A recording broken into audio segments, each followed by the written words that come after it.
Halo pemirsa di Nusantara, Shalom. Pada saat ini kembali lagi bersama saya dan kita akan membahas bersama-sama di dalam buku Amanat kepada Orang Muda. Yang sebelumnya kita tunduk kepala dan kita berdoa. Bapa di surga, terima kasih di saat ini kami siap untuk mendengarkan firman-Mu melalui Amanat kepada Orang Muda. Hadirlah bersama-sama dengan kami, berikanlah kami pengertian sehingga hari demi hari ya Bapa, kami boleh berubah seturut dengan kehendak-Mu. Kami menyerahkan akan kehidupan kami sepenuhnya dalam tangan-Mu. Ajarlah kami ya Bapa untuk mempunyai roh dan hati, mengasihi satu dengan yang lain. Terima kasih oleh karena Engkau selalu ada buat kami. Di dalam nama Tuhan Yesus kami telah berdoa dan mengucap syukur. Amin. Ya, baik pemirsa, saat ini bila mana pemirsa mempunyai buku seperti ini, kita boleh bersama-sama membuka di halaman 71 yang berjudul Kekuatan Tabiat Melalui Pergumulan. Sepanjang 30 tahun yang pertama dari kehidupan Kristus, dia tinggal di suatu dusun kecil yang bernama Nazaret. Kejahatan penduduk dusun itu sudah menjadi sebutan orang, sehingga Nathanael mengadakan pertanyaan, bolehkah dari Nazaret datang barang sesuatu yang baik? Penulis-penulis Injil tidak ceritakan banyak tentang kehidupan Kristus waktu dia masih kecil, kecuali satu cerita pendek tentang kepergiannya bersama-sama dengan orang tuanya mengunjungi Yerusalem. Kita hanya dapat membaca satu kalimat yang mengatakan, maka anak-anak itu pun makin besar.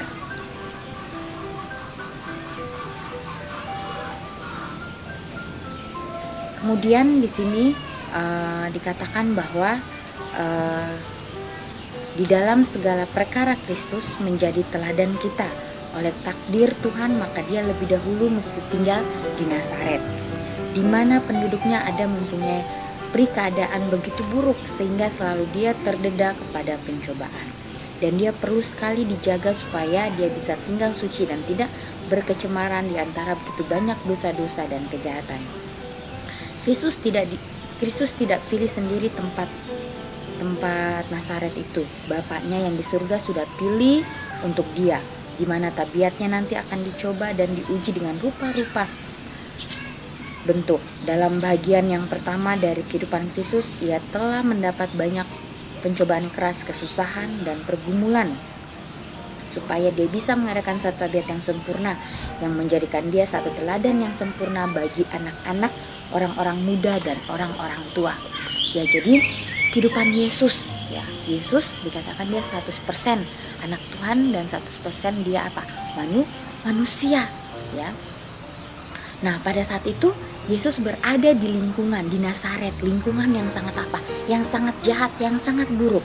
Nah, tetapi di situ Yesus menunjukkan apa? Menunjukkan tabiatnya kepada orang-orang di sekelilingnya. Tabiat yang apa? Yang baik dikatakan. Yesus bisa melawan semua apa? Ujian. Dia bisa melawan semua apa? Pencobaan, ya. Pada saat itu kuasa Tuhanlah yang apa? Yang mengaruhkan ke atas dirinya, ya. Kuasa Tuhan yang apa? Turun kepada dirinya sehingga dia bisa apa? Melalui cobaan demi cobaan. Walaupun dia masih apa? Masih kecil, tetapi dia melakukan apa? Melakukan kerajinan, dia membantu orang tuanya, dia suka membantu orang lain. Dan apapun yang orang tua kerjakan, dia ingin apa? Dia ingin kerjakan, dia ingin ikut mengerjakan semuanya itu. Anak-anak dan orang-orang muda banyak kali tinggal dalam suatu tempat yang keadaan tidak baik.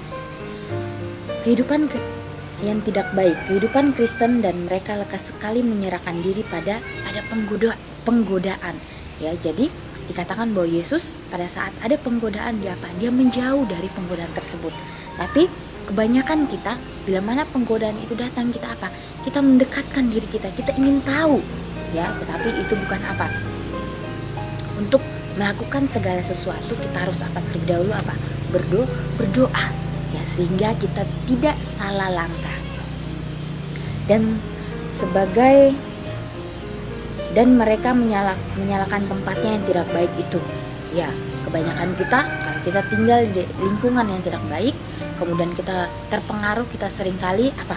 Menyalahkan lingkungan kita, menyalahkan orang lain. Ya, padahal diri kita yang tidak bisa apa? Menahan akan diri kita, tidak bisa menyangkal akan diri kita. itu selalu suka mencari tempat yang sunyi. Dan oleh sebab dia rajin dan selalu bekerja, dia tidak membawa dirinya ke dalam pencobaan, melainkan selalu menjauhkan diri dari orang-orang yang pengaruhnya merusakkan. Yesus menjalani jalan yang paling lekak-lekok yang anak-anak dan orang-orang muda akan pernah jalani. Dia tidak pilih bagi dirinya satu kehidupan kemewahan dan kemalasan. Orang tuanya miskin dan bergantung pada pekerjaan berat yang mereka buat setiap hari untuk mendapat nafkah kehidupan. Dengan demikian, kehidupan Kristus adalah kehidupan yang penuh kekurangan, penyangkalan diri, kemiskinan bersama-sama dengan orang tuanya. Dia turut merasai satu kehidupan di mana mereka harus bekerja berat. Jadi Yesus masa kecilnya dia sudah dilatih untuk bekerja bekerja keras bersama-sama orang tuanya. Dia hidup dengan apa? Kemiskinan. Dia hidup dengan penyangkalan diri dan penuh kekurangan.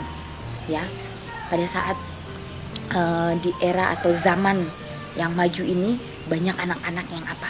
Yang selalu dimanjakan, banyak anak-anak yang selalu dituruti kemauannya.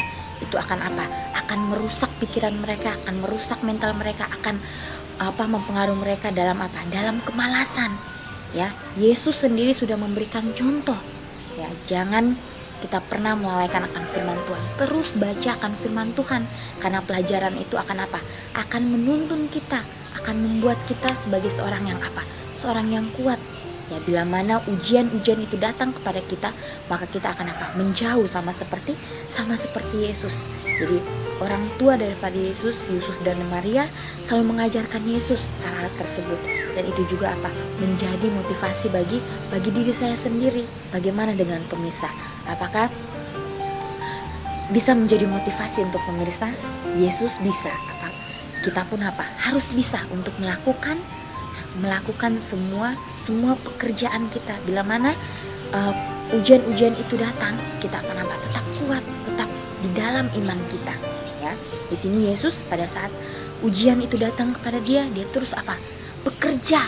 Dia tidak terpengaruh. Dia bekerja apa yang harus dia kerjakan. Ya, jadi kita harus apa? Rajin. Kita harus rajin bekerja, baik di rumah, dimanapun kita berada. Ya, jangan sampai pikiran kita apa? Lengah sedikit, karena di situ setan akan apa? Setan akan masuk untuk mempengaruhi kita. Terima kasih. Segala keadaan yang kita harus berterima kasih kepada Yesus. Segala keadaan yang celaka ini yaitulah buah-buah dari pohon yang rusak. Engkau tidak merasa malu lagi. Engkau cinta akan orang-orang muda laki-laki dan engkau suka sekali berkata-kata tentang mereka. Tetapi di sini dikatakan begitulah harus kita menjadi seorang muda, orang-orang muda.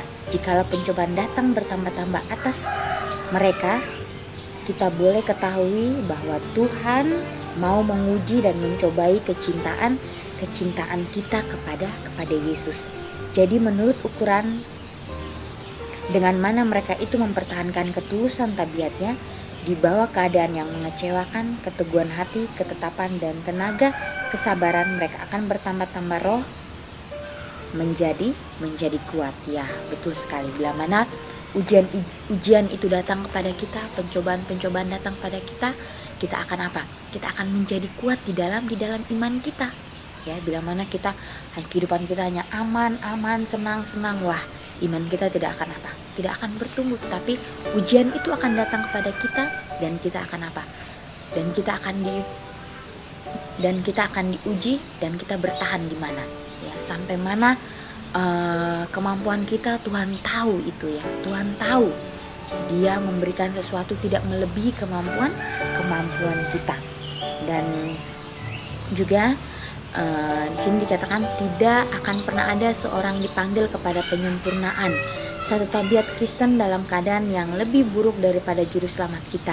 Kenyataan di mana Yesus sudah tinggal 30 tahun di Nazaret, dari kota mana dianggap orang satu pekerjaan ajaib kalau yang baik datang di sana, adalah satu teguran kepada orang-orang muda yang menyangka bahwa tabiat perbaktian mereka harus cocok dengan keadaan. Jikalau tempat tinggal orang-orang muda kurang baik dan sebenarnya jahat, lalu banyak orang suka itu sebagai dan banyak seorang menyukai tempat itu, kita harus apa? Kita harus menjauhkan tempat itu. Dan lebih baik kita memilih kemiskinan, olokan, dan perceraian dari sahabat-sahabat kita, atau kesusahan apapun daripada pencemaran jiwa dengan dosa. Lebih baik mati daripada menghinakan atau melanggar hukum Tuhan. Harus menjadi semboyan tiap-tiap orang Kristen. Luar biasa. Jadi sini semboyan orang-orang Kristen yaitu lebih baik mati daripada menghinakan atau melanggar hukum Tuhan. Jadi lebih baik kita mati daripada dosa-dosa kita terus bertambah, ya, terus bertambah dan bertambah.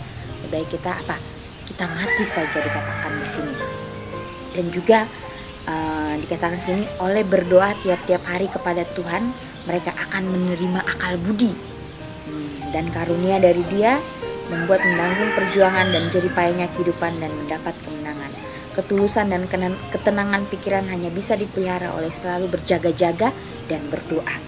Kehidupan Kristus adalah satu teladan kerajinan yang tidak kenal penat dan tidak dibolehkan menjadi lemah oleh makian, olokan, kekurangan dan kemalangan. Ya, jadi di sini pengorbanan Yesus, di mana pada saat Dia berada di dunia ini banyak orang-orang yang membenci Dia. Pada saat Dia disalibkan banyak orang-orang yang mengolok Dia. Dia penuh dengan kemalangan, tetapi disitulah Dia Dia memberikan teladan kepada kita, ya, teladan yang sangat luar biasa kepada kita semua. Seringkali kita hidup di dunia ini, kita kita ingin melakukan yang terbaik, untuk orang lain, ya, untuk orang lain, dimana untuk kita supaya tidak kita mempunyai mendapatkan malu, kita melakukan itu dengan dengan kebohongan kita. Ya, seringkali kita kita melakukan itu dengan kebohongan kita. Kita tidak mau mendapatkan malu, kita tidak mau mendapatkan olokan-olokan, ya, dari orang lain. Ya, untuk itu biarlah kita selalu memandang kepada Tuhan, di mana Dia sudah mendapatkan caci makian, olok-olokan, Dia diludahi, disakiti, betapa malang kehidupannya. Dan pada saat ini kita merasa merasa gengsi. Saya kalau naik mobil yang tidak bagus, saya tidak merasa nyaman, takut saya diolok oleh orang lain.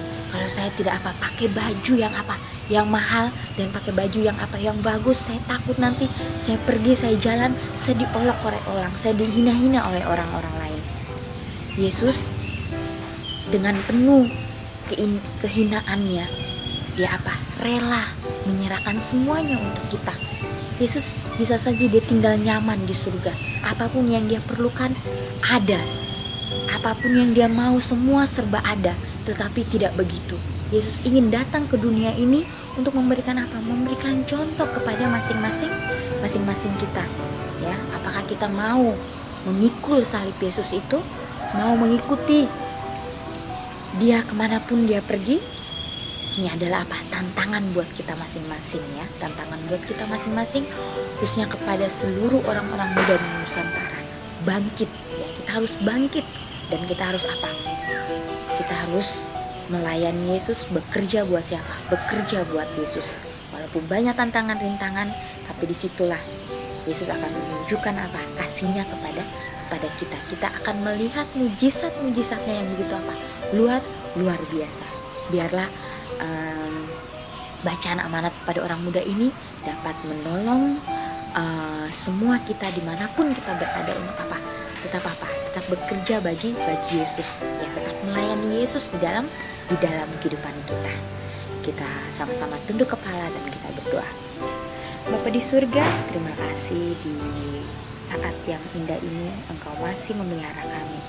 Bapa, kami sudah mendengarkan akan firman-Mu, di mana Engkau sudah memberikan teladan yang luar biasa kepada kami, teladan yang baik kepada kami.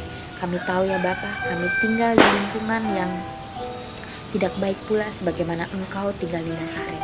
Untuk itu, ya Bapa, Engkau selalu menjauhkan diri-Mu dari setiap ujian-ujian atau cobaan-cobaan yang datang kepadamu, dari setiap kejahatan.